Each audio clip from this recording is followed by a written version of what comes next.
Flames rise over Minsk.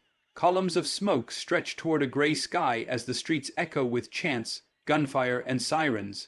Soldiers once loyal to the regime now clash with their own government forces. As Belarus descends into chaos, the Kremlin watches, and in the shadows, Ukraine sees an opportunity that could change the course of the entire Eastern Front. Hello everyone, welcome back to Steel and Power, where technology meets the art of war. Don't forget to subscribe and like this video for more deep analysis of modern warfare and global power. The crisis in Belarus has reached a breaking point. What began as civil unrest has evolved into a nationwide uprising.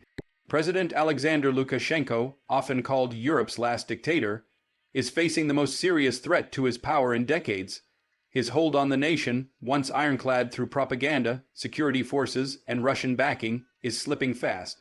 But this time, the situation is not isolated. Russia is directly involved, and Ukraine is watching closely, calculating every move.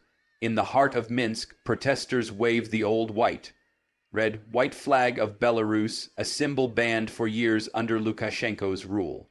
Reports from the ground describe entire army units refusing orders, while local militias have begun forming alliances with anti-regime groups.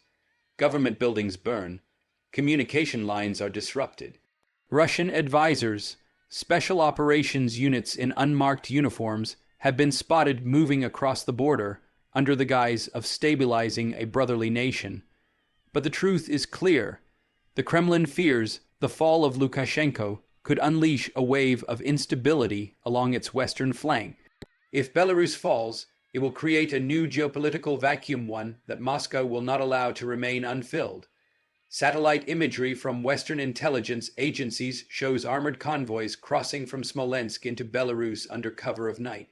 Moscow's official statement calls this a peacekeeping deployment, but the timing and tactics say otherwise. Russian airborne troops, the VDV, have established forward command posts near Minsk and Gomel. Electronic warfare units have been detected jamming communications in protest. Heavy regions. The move is strategic not just to secure Belarus, but to counter any covert NATO or Ukrainian activity that might exploit the chaos. Meanwhile, Russian state media paints the unrest as a Western coup attempt, echoing the same rhetoric used in 2014 during the annexation of Crimea. The propaganda machine is in full motion, aiming to justify a larger intervention if Lukashenko completely loses control. While Belarus burns, Kyiv sees an opening, a rare strategic opportunity in its long and brutal war with Russia. For years, Belarus has served as a northern launchpad for Russian attacks into Ukraine. From the assault on Kyiv in 2022 to missile strikes originating from Belarusian territory, the regime in Minsk has been a loyal extension of Moscow's war machine. But with Belarus now fractured and Russian attention divided, Ukrainian intelligence has begun probing the northern border. There are reports of Ukrainian special forces infiltrating Belarusian territory to monitor Russian movements, and possibly to support anti-Lukashenko groups behind the scenes. President Volodymyr Zelensky has remained silent publicly, but internally, his Security Council views the Belarusian crisis as a strategic shift.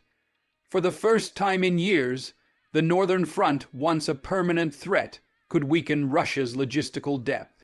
If Lukashenko's regime collapses, Belarus could transform into a battleground of influence where Russia, Ukraine, NATO, and local insurgents all compete for power. Western analysts are divided. Some believe a Russian takeover is inevitable, that Moscow will not allow another pro-Western revolution near its borders. Others argue that the Russian military, already stretched thin in Ukraine, cannot afford a full-scale occupation. Either way, instability in Belarus serves one purpose for Kyiv. It diverts Russian resources. Every battalion moved to Minsk is a battalion not reinforcing the Donbas or Zaporizhia fronts. Ukraine's intelligence chief, Kyrylo Budanov, recently hinted in a closed briefing that Belarus will soon face the same reality Russia faces war within. Those words, though not confirmed publicly, reflect a growing sentiment in Kyiv that the Belarusian collapse could turn into Russia's next headache. For the Kremlin, the stakes are enormous. Losing Belarus or even facing prolonged unrest there would shatter the concept of the Union state. A political and military alliance designed to keep Belarus firmly in Moscow's orbit. More critically, Russian supply chains for the northern Ukrainian front run through Belarusian territory. Fuel, ammunition, and reinforcements for Russian troops in the north rely on those routes. A collapse in Belarus could choke those logistics overnight.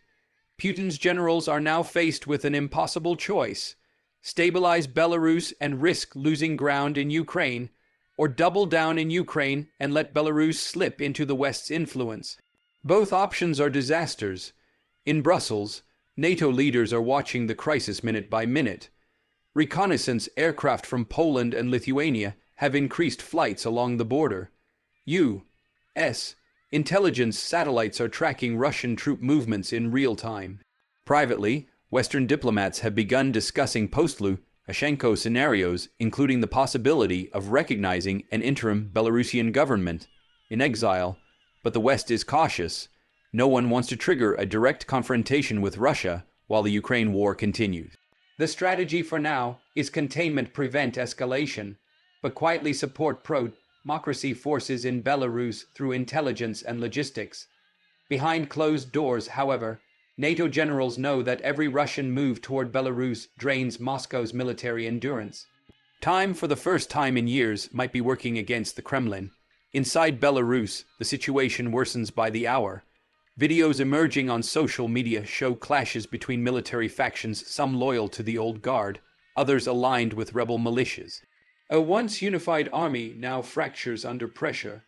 Cities like Brest, Grodno, and Mogilov have become flashpoints. Reports indicate that several regional governors have fled. Opposition figures, long exiled in Lithuania and Poland, are now calling for the formation of a national transitional council. The fear in Moscow is clear: another Maidan, another revolution that topples a Russian-backed regime. To prevent this, the Kremlin may resort to drastic measures, full military occupation, or installing a new puppet government under tighter Russian control. But either move risks sparking a new insurgency on Russia's western border, one that could last for years. For Ukraine, this chaos offers more than relief from a northern threat. It opens the possibility of psychological warfare. Kyiv's military propaganda units have begun releasing videos aimed at Belarusian troops, urging them not to fight for Russia's interests. The message: your enemy is not Ukraine, it's Moscow. Such messaging, coupled with discontent inside Belarus, is fueling desertions among pro-Russian soldiers. Ukrainian strategists hope that this ideological warfare could create enough confusion to paralyze Russian coordination in the region. And if that happens, Ukraine might regain momentum, striking Russian forces weakened by political distraction and logistical strain. The Belarus crisis is more than a domestic rebellion.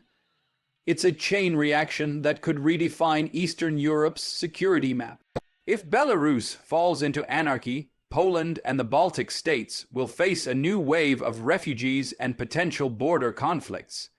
NATO might be forced to deploy rapid response forces closer to Belarus, increasing tension with Russia to levels unseen since the Cold War. For Moscow, maintaining control over Belarus is not optional, it's existential. But doing so could trap Russia in another costly quagmire, while Ukraine exploits the distraction to retake occupied territory. As night falls over Minsk, reports emerge of heavy fighting near the presidential palace. Lukashenko's whereabouts remain unknown.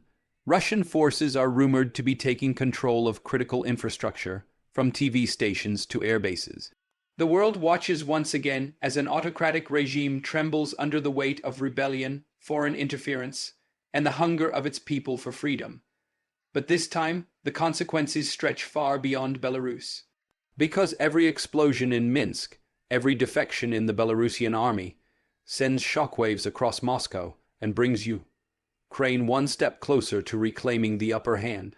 The fate of Belarus will not only decide the future of its own people, but could reshape the balance of power in Eastern Europe. As the smoke thickens over the capital, one thing becomes clear: the fire in Belarus might soon reach the Kremlin itself. Flames rise over Minsk, Columns of smoke stretch toward a gray sky as the streets echo with chants, gunfire, and sirens. Soldiers once loyal to the regime now clash with their own government forces. As Belarus descends into chaos, the Kremlin watches, and in the shadows, Ukraine sees an opportunity that could change the course of the entire Eastern Front.